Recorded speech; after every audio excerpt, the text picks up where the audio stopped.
Hello guys, आज बात करने वाले हैं हम जनरल अवेयरनेस। जो एसएससी के एग्जाम में जो 50 मार्क्स का जो क्वेश्चन आता है टीयर 1 में और 25 क्वेश्चन, वो होता है जनरल अवेयरनेस, सामान्य जागरूकता। तो आज उसी से जुड़ी हुई बातों से डिस्कस करेंगे। तो ज्यादातर बच्चों की प्रॉब्लम क्या रहती है कि मैथ और रीजनिंग बहुत ही अच्छे से तैयार कर लेते हैं और इंग्लिश भी टीयर 2 के डर की वजह से तैयार कर लेते हैं, लेकिन जीके को या जीए पोर्शन को वो तैयार नहीं कर पाते, या ये कह लीजिए वो करना नहीं चाहते हैं या कर नहीं पाते, दोनों ही बातें हैं। करना इसलिए नहीं चाहते क्योंकि टीयर 2 में तो आना नहीं है, केवल 50 मार्क्स का टीयर 1 में आना है। और कर इसलिए नहीं पाते क्योंकि उसका सिलेबस अपने आप में ही बहुत ज्यादा होता है, जो एक लिमिटेड टाइम में कवर करना मुश्किल सा हो जाता है। तो आज मैं उसी से रिलेटेड आपको बताने जा रहा हूं कि आप कोई भी एक बुक पकड़ लीजिए। जो आज मैं बुक सजेस्ट कर रहा हूं आपको, वो है घटना चक्र की सामान्य अध्ययन। घटना चक्र की सामान्य अध्ययन, साइड में आप उसकी पिक भी देख रहे हैं, या किरण की सामान्य अध्ययन। तो इन दोनों बुकों में से आप कोई भी एक बुक परचेज कर लीजिए। उसका जो लिंक है मैंने डिस्क्रिप्शन में दे दिया है, उसे आप amazon.in से खरीद सकते हैं, बहुत ही अच्छे डिस्काउंट पर आपको मिल जाएगी। तो इस बुक को करने का तरीका क्या है, किस तरीके से आप कैसे तैयार कर सकते हैं। मैं मानता हूं कि अगर इस ट्रिक को आप फॉलो करेंगे, जो मेथड मैं बताने जा रहा हूं, उससे 1 मंथ या 1.5 मंथ यानी 1 से 1.5 महीने के अंदर आप अच्छी कमांड कर लेंगे जीके में। और मैं मानता हूं 30+ का स्कोर, जो एक अच्छा स्कोर माना जाता है एसएससी के अंदर, उसको आप क्रॉस कर लेंगे। ठीक है गाइस, तो चलिए देखते हैं क्या है मेथड और कैसे उसको अच्छे से हम तैयार कर सकते हैं।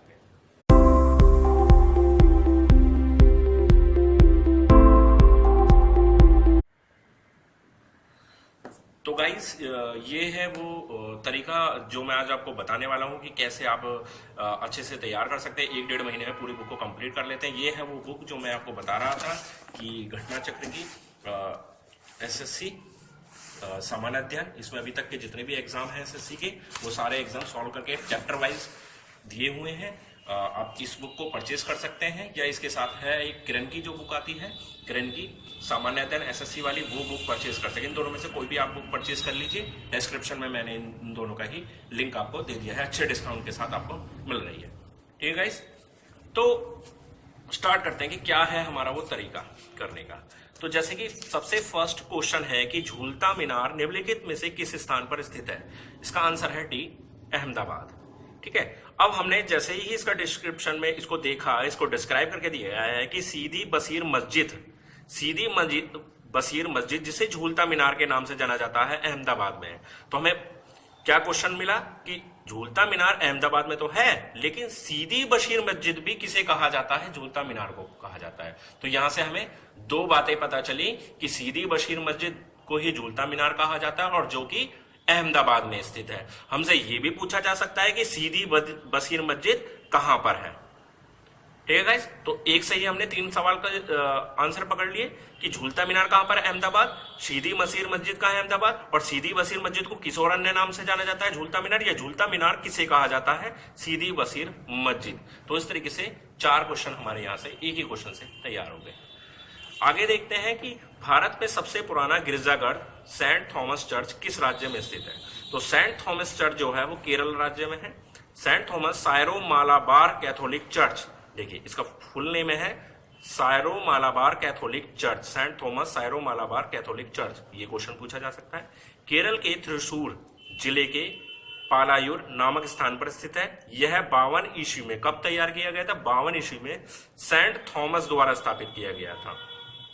यह चर्च भारत में सबसे पुराना रोमो सीरियन चर्च है। क्वेश्चन बनता है कि भारत का सबसे पुराना रोमो सीरियन चर्च कौन सा है, तो वो है सेंट थॉमस या सायरो मालाबार कैथोलिक चर्च, जो केरल के त्रिशूर जिले के पालायुर नामक स्थान पर स्थित है, जो 52 ईस्वी में सेंट थॉमस ने बनाया था। तो कितने सारे क्वेश्चन हमारे इस एक क्वेश्चन से तैयार हो जाते हैं।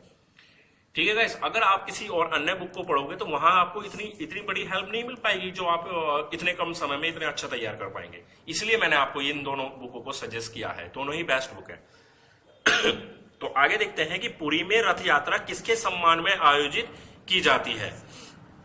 सी, क्या है, भगवान जगन्नाथ। तो पुरी में रथ यात्रा भगवान जगन्नाथ यानी कि जो श्री कृष्ण के हैं के सम्मान में आयोजित की जाती है। यह पर्व प्रतिवर्ष आषाढ़ माह के शुक्ल पक्ष की द्वितीया को मनाया जाता है।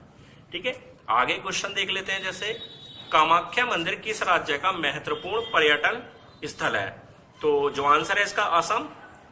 देवी सती का प्रसिद्ध, अब कौन सी देवी से रिलेटेड है, कौन से भगवान से रिलेटेड है, तो वो आपको पता चल गया कि देवी सती का प्रसिद्ध कामाख्या मंदिर असम की राजधानी दिसपुर, कहां पर है? असम में तो है राज्य में, लेकिन कौन से, कहां पर है?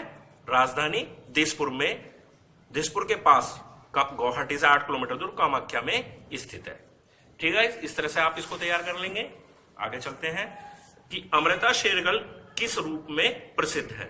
अमृता शेरगिल किस रूप में प्रसिद्ध है? चित्रकार। अमृता शेरगिल ने चित्रकार के रूप में प्रसिद्धि पाई। उन्होंने भारतीय कला को आधुनिकता की ओर मोड़ देने का महत्वपूर्ण कार्य किया। अमृता शेरगिल 23 जनवरी 1913 से 5 दिसंबर 1941 को भारतीय पुरातात्विक सर्वेक्षण ने 1976 और 1979 में भारत के 9 सर्वश्रेष्ठ कलाकारों में शामिल किया गया है। तो भारत के 9 सर्वश्रेष्ठ कलाकारों में अमृता शेरगिल को भारतीय पुरातात्विक सर्वेक्षण ने शामिल किया है। ये क्वेश्चन बन जाता है। ठीक है, अमृता शेरगिल का संबंध चित्रकारी से है, तो ये एक क्वेश्चन बन जाता है। आगे है कि गुरु कैलूचरण महापात्र किस नृत्य शैली में निपुण थे? तो इसका जो आंसर है वो है ओडिसी। कैलूचरण महापात्र ओडिसी के प्रसिद्ध नर्तक थे। इस नृत्य का अद्यतन काल में महापात्र जी ने पुनर्विस्तार किया था। ठीक है, आगे देखते हैं कि जो नेक्स्ट क्वेश्चन है, निम्नलिखित में से सही जोड़े बनते हैं। तो जैमिनी राय चित्रकार, तो हमारा जो ऑप्शन है वो सी, यानी कि पहला, तीसरा और चौथा, यानी कि जैमिनी राय चित्रकार हैं। अल्लाह रखा तबला वादक, मेधा पाटकर पर्यावरण एक्टिविस्ट। भुवनेश्वरी कुमारी ट्रैप शूटिंग से संबंधित है, जो कि इसमें गलत है, वो स्क्वेश खिलाड़ी दिया हुआ है ट्रैपिंग शूटिंग। तो ये क्वेश्चन हमारा तैयार हो गया, ट्रैप शूटिंग। कोटा राजस्थान की इस खिलाड़ी को 1969 में अर्जुन अवार्ड दिया गया। शेष युग सही है। देखो बाकी तीनों सही हैं, तो उनके बारे में आपको पता चल गया, लेकिन जो सही नहीं है, जो गलत है, उसके बारे में भी आपको यहां पर पता चल गया कि शूटिंग से संबंधित है और 1969 में इन्हें अर्जुन अवार्ड भी मिला था। तो गाइस आप खुद देख रहे हैं कि कितना बेनिफिट हो सकता है इस तरह से आपको तैयारी करने में। राग मियां की मल्हार रचयिता किसे माना जाता है? राग मियां की मल्हार रचयिता तानसेन को माना जाता है। इसको देख लेते हैं डिस्क्राइब करके कि अकबर के 9 रत्नों में से एक तानसेन ने राग मिलिया मल्हार नामक पुस्तक लिखी थी। तो यहां एक क्वेश्चन बना कि अकबर के 9 रत्नों में से एक तानसेन जो संगीत से संबंधित है। अकबर ने तानसेन को कट्ठाभरण वाणी विलास की उपाधि किसे दी? अकबर ने तानसेन को कट्ठाभरण वाणी विलास की उपाधि किसने दी? अकबर ने तानसेन को कौन सी उपाधि प्रदान की? कट्ठाभरण वाणी विलास। तो एक ही पॉइंट से 3 क्वेश्चन बन गए। अबुल फजल ने कहा है कि तानसेन के समान गायक पिछले 1000 वर्षों में भारत में नहीं हुआ। तो ये क्वेश्चन बना कि किसने तानसेन को ये कहा? तो अबुल फजल। तो गाइस आप खुद देख रहे हैं कितना बेनिफिट हो रहा है। निम्नलिखित में से मूर्ति कला के क्षेत्र में कौन प्रसिद्ध है? प्रदोष दास गुप्ता। तो प्रदोष दास गुप्ता प्रसिद्ध मूर्तिकार है। अमृता शेरगिल एवं एलोनजिएला मेनन चित्रकार एवं कुमार गंधर्व शास्त्रीय गायक हैं। ठीक है, तो आपको ये तो पता चला कि प्रसिद्ध मूर्तिकार है कौन? प्रदोष दास गुप्ता, और अमृता शेरगिल एंजोला मेनन चित्रकार व कुमार गंधर्व शास्त्रीय गायक है। तो इन तीनों के बारे में भी आपको पता चल गया। नेक्स्ट है, भारत में प्रिंस ऑफ वेल्स संग्रहालय का क्या नाम निम्नलिखित में से क्या है? तो Chhatrapati Shivaji Sangrahalaya. Prince of Wales Museum of Western India Vastu Sangrahalaya Mumbai में स्थित है। क्वेश्चन यहां क्लियर हुआ कि कहां पर स्थित है? मुंबई में स्थित है। इसकी स्थापना 20वीं शताब्दी में की गई। 1990 में इसका नाम बदलकर छत्रपति शिवाजी महाराज वस्तु संग्रहालय कर दिया गया। तो प्रिंस ऑफ वेल्स संग्रहालय का ही नया नाम है छत्रपति शिवाजी संग्रहालय, जो कि 20वीं शताब्दी में तैयार किया गया था, इसकी स्थापना की गई और उसका मुख्यालय संग्रहालय जो है वो मुंबई में स्थित है। तो 4 क्वेश्चन हमारे यहां से तैयार हो गए। लगान फिल्म का निर्देशक निम्नलिखित में से कौन है? तो आशुतोष गोवारिकर। ठीक है, हालांकि थोड़ा पुराना क्वेश्चन है, ठीक है, लेकिन फिर भी आशुतोष गोवारिकर द्वारा निर्देशित फिल्म लगान वर्ष 2001 में प्रदर्शित हुई थी। इस फिल्म में आमिर खान एवं ग्रेसी सिंह ने मुख्य भूमिका निभाई थी। आगे चलते हैं कि मोनालिसा का सुप्रसिद्ध चित्र किसने बनवाया था? तो यह है Leonardo da Vinci. Leonardo da Vinci. Mona Lisa Leonardo da Vinci का तेलीय चित्र है। कैसा चित्र है? तेल से तैयार किया गया है, ऑयल से तैयार किया गया है, जो 1503 से 1519 के बीच पूरा हुआ था। कुल मिला के 16 साल इसको तैयार करने में लग गए थे। तो गाइस ये एक तेलीय चित्र है और 1503 से 1519 के बीच में इसे पूरा किया गया था। लियोनार्डो दा विंची ने इस चित्र को, मोनालिसा के चित्र को तैयार किया था। आगे देखते हैं। भारत में पहली बोलती फिल्म थी आलमारा, जानते तो हो आप, लेकिन जो आप नहीं जानते वो क्या है कि भारत की पहली बोलती फिल्म आरा थी, जिसका निर्देशन आर्देशिर ईरानी। आर्देशिर ईरानी किसने इसका निर्देशन किया? डायरेक्टर कौन था? तो वो आर्देशिर ईरानी 1931 में इसको तैयार किया था, इसका डायरेक्शन किया था। जबकि राजा हरिश्चंद्र प्रथम मूक फिल्म थी। ये आप जानते हैं कि राजा हरिश्चंद्र पहली मूक फिल्म थी। ठीक है, आगे देखते हैं। निम्नलिखित में से नृत्य का शास्त्रीय रूप कौन सा है? मणिपुरी। निम्नलिखित में से नृत्य का शास्त्रीय रूप कौन सा है? मणिपुरी।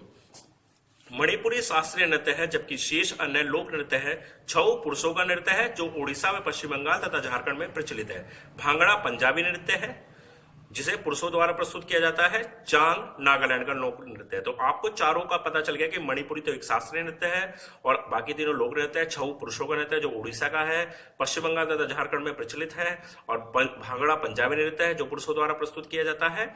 और चांग नागालैंड का लोक नृत्य है। तो आपको इन सभी का आंसर पता चल गया। ठीक है, आगे नेक्स्ट क्वेश्चन देखते हैं। जो नेक्स्ट क्वेश्चन है वो है कि व्यक्तियों सूची 1 में गतिविधि उद्योग सूची 2 के साथ मिलान कीजिए, कूट का प्रयोग करते हुए सही उत्तर का चयन कीजिए। तो इसमें जो है देखिए, जीव मिल्खा सिंह का संबंध किससे है? गोल्फ। फिलहाल तो गोल्फ खेलते हैं। ठीक है, 3 यानी कि ऑप्शन हमारा ए में 3 ये हो गया, ये हो गया। और बी से जगदीश खट्टर ऑटोमोबाइल, सी स्वपन सुंदरी नृत्य और राजा रवि वर्मा चित्रकला। तो जीव मिल्खा सिंह गोल्फ से, जगदीश खट्टर ऑटोमोबाइल उद्योग से, स्वपन सुंदरी नृत्य से और राजा रवि वर्मा चित्रकला। तो देखिए गाइस, इस क्वेश्चन को सॉल्व करने का देखो एक बहुत ही अच्छा तरीका ये भी होता है कि आपको 1 या 2 के बारे में पता होता है तो आप ऑप्शन बेस इस क्वेश्चन को सॉल्व कर सकते हैं। जैसे मैंने पहले ही देखा, जीव मिल्खा सिंह फिलहाल पहले दौड़ लगाते थे, पहले रनिंग करते थे, लेकिन अब क्या है, गोल्फ खेलने लगे हैं। तो गोल्फ तो ए में देखा केवल 3 एक ही जगह है, तो सीधा सीधा यही आंसर लग जाता है। लेकिन आपको अगर ज्यादा पता है तो आपके लिए ज्यादा सही रहेगा। तो गाइस ये वो तरीका था जिससे आप कम समय में, अब आप खुद देखिए कि हमने कितने टाइम इन क्वेश्चन को पढ़ने में लगाया। 11 मिनट की मेरी ये वीडियो बनी है। ठीक है, अब इस 11 मिनट के अंदर हमने 15 क्वेश्चन करे और हर क्वेश्चन में कम से कम 4-4, 5-5 क्वेश्चन हम लेके भी चले हैं। तो करीब करीब 60 से 75 क्वेश्चन, मतलब 60, 65, 70, 75 इस 10 मिनट के 11 मिनट के अंदर हमने 75 क्वेश्चन या 70 क्वेश्चन तैयार कर लिए। और क्या चाहिए, है ना? है गजब का तरीका। तो आप इसी तरीके से इस बुक को तैयार कीजिए। मैं मानता हूं 30+ की गारंटी मैं लेता हूं कि 100% आएंगे 30+ आपके पास। बस इस तरीके को थोड़ा सा फॉलो कीजिए और ज्यादा से ज्यादा पेज, ज्यादा से ज्यादा क्वेश्चन डेली करने की प्रैक्टिस डालिए।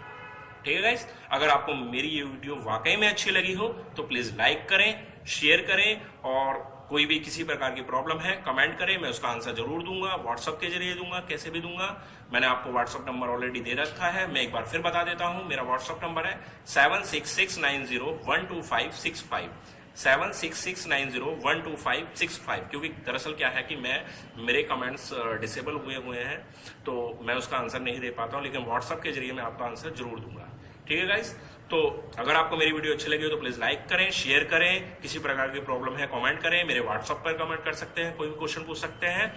और अगर किसी ने अभी तक मेरा चैनल सब्सक्राइब नहीं किया है तो नीचे एक रेड कलर का बटन है, उस रेड कलर के बटन पर क्लिक करके मेरा चैनल सब्सक्राइब कर लें। और सब्सक्राइब करने के बाद आपको एक घंटी का साइन दिखाई देगा, उस घंटी के साइन पर क्लिक कर दे। उससे क्या होगा कि मैं डेली अपडेट में 1 या 2 जो वीडियो डालता हूं वो आपको ऑटोमेटिक मिल जाएगी। उसके लिए ना आपको सर्च करना पड़ेगा, ना ही कोई एक्स्ट्रा वर्क करना पड़ेगा, वो ऑटोमेटिक आपको मिल जाएगी। तो प्लीज मेरी वीडियो को लाइक करें, शेयर करें, मेरे चैनल को सब्सक्राइब करें। धन्यवाद।